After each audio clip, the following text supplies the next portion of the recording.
The Lion Inside.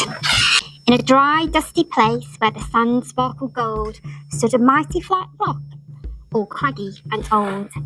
And under that rock, in a tiny full house, lived the littlest, quietest, meekest brown mouse. He was so very tiny, so incredibly small, that nobody noticed him ever at all. He got trod on and sat on and missed out the stuff, ignored and forgotten. Yes, mouse life was tough. Meanwhile, far above, on top of the rock, times were quite different. It was Lion o'clock.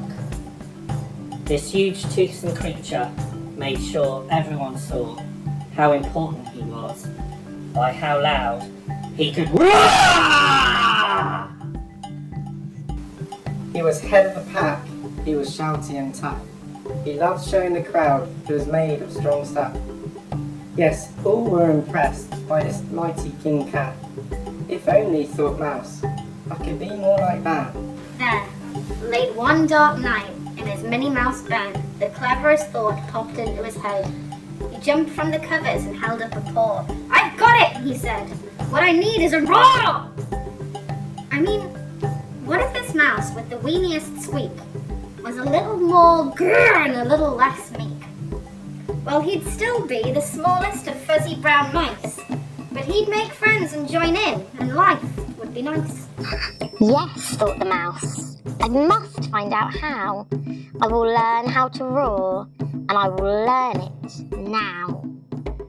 But gulp, oh my gosh, there was only one beast who could teach him this thing that might make him a feast.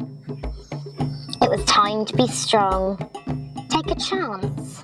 After all, forever was such a long time to feel small. So he made himself brave, and he thought like a winner. He set off for the top, hoping not to be dinner. It felt like the scariest thing he could do, but if you want things to change, you first must change you. The further he climbed, the closer he got to the slumbering lion reclining on top. Then at last he stood on his tippy tiptoes.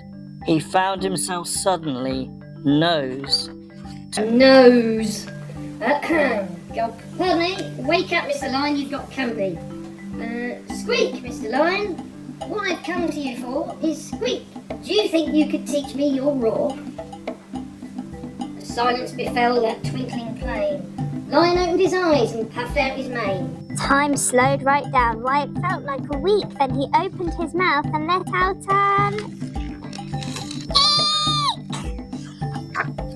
The lion was shaking, his paws all a fumble. He was backing away with a scrambling tumble. "Don't hurt me," he whimpered. "Oh, try to be nice."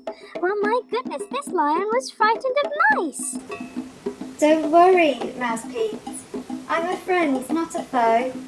Let's rock this together. We'll have fun, don't you know?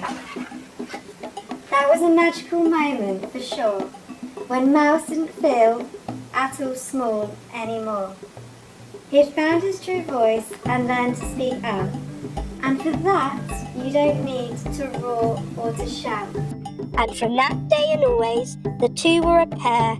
They both liked that rock better, now that rock was to share.